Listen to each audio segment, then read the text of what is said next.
দুটি তিনটে লোক আছে যারা এই গন্ডগোল পাকাচ্ছে। বলা হচ্ছে আমি নাকি নিম গাছে চুরি করেছি। আরে আমার বাড়িতে তো 4টে নিম গাছ আছে। এর টোটাল সত্য তথ্য। আর কিছুটা আমার বাকি আছে, পেয়ে গেলে প্রেসের সামনে আসবে।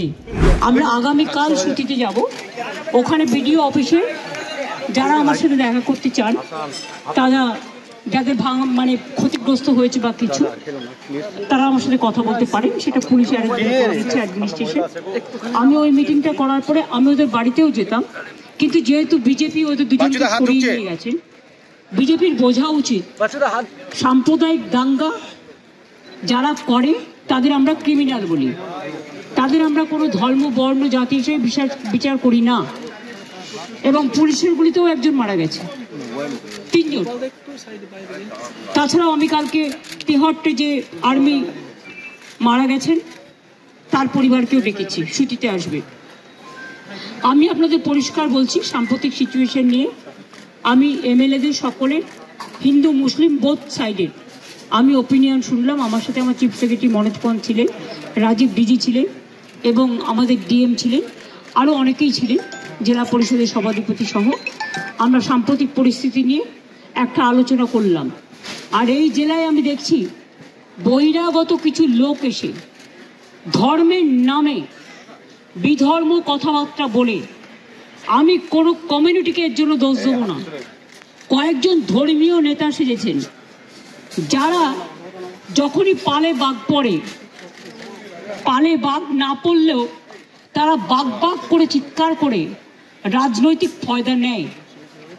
এবং তারাই কিন্তু দাঙ্গা ঘটিয়ে সবচেয়ে আগে পালিয়ে যায়।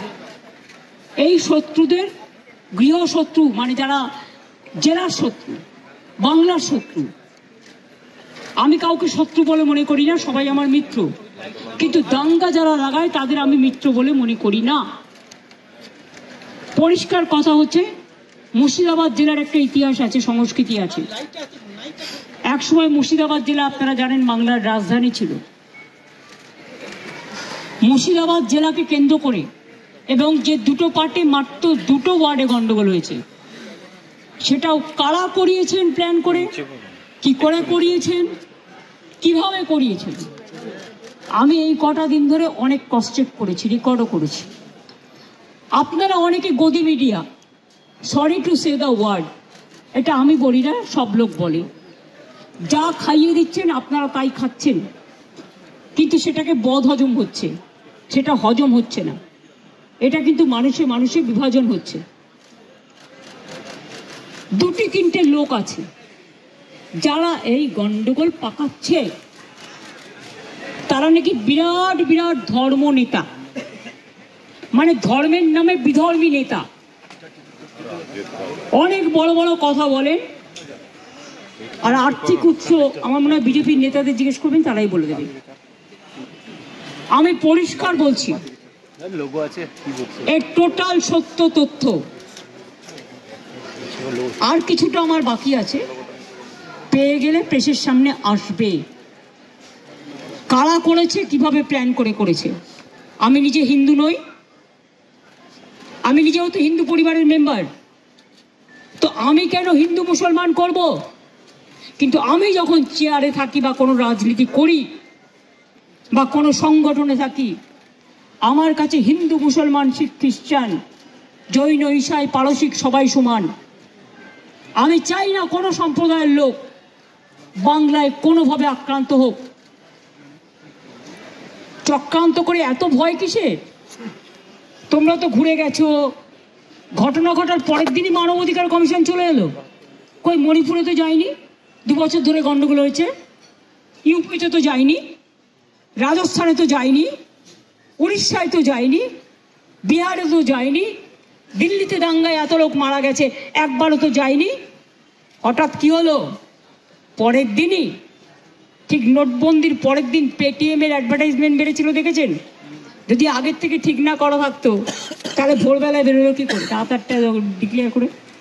সেই রকম মনে রাখবেন যে একেবারে প্ল্যান করে এই ঘটনা ঘটানো হয়েছে।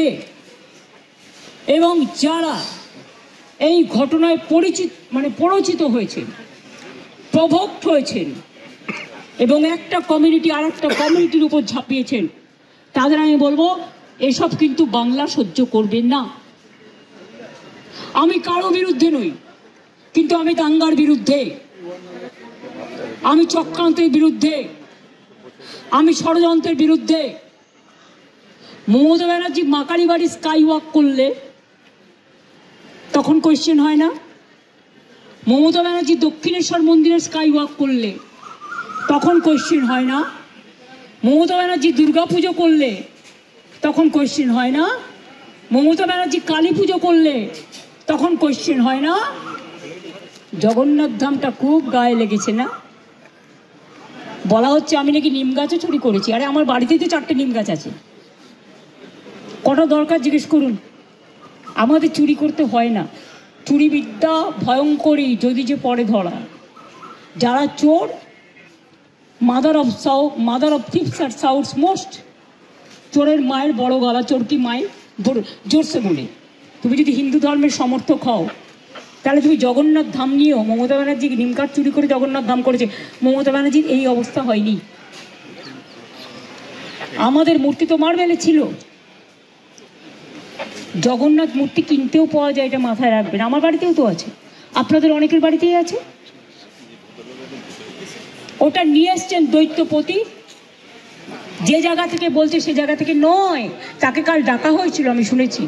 তিনি স্ট্রেট বলে দিয়েছেন, না তোমরা যেটা বলছো সেটা নয়, এটা আমি আমার নিজে অন্য জায়গা থেকে করেছি। আমি শুনেছি তাকে আবার কোয়েশ্চেন করা হয়েছে, তুমি কেন পুজো করতে গেছিলে? নোটিফিকেশন দিয়েছে কেউ যাবে না জগন্নাথ ধামে, কোনো পুরোহিত। আবার তাকে বলা হচ্ছে কি একটা যেন বলেছে, 3টে পয়েন্ট বলেছে, আমি দেখলাম কোনো একটা মিডিয়াতে।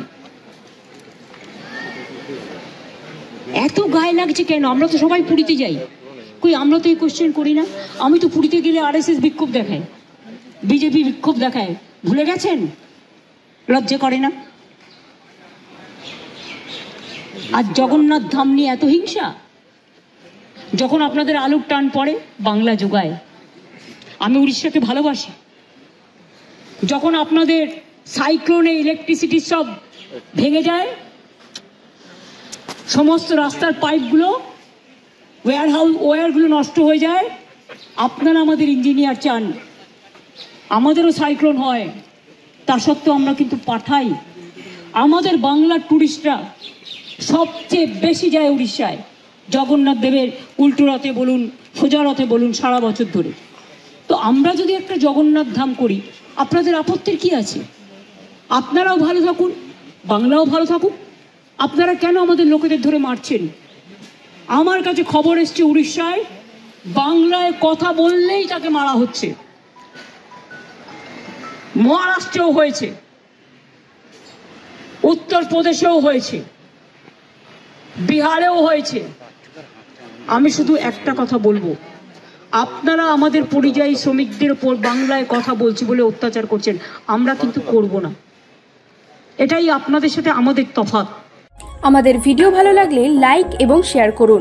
কমেন্ট সেকশনে গিয়ে জানান আপনাদের মতামত। আরও ভিডিও পেতে আমাদের চ্যানেল সাবস্ক্রাইব করুন এবং প্রতি মুহূর্তে খবরের আপডেট পেতে প্রেস করুন বেল আইকন।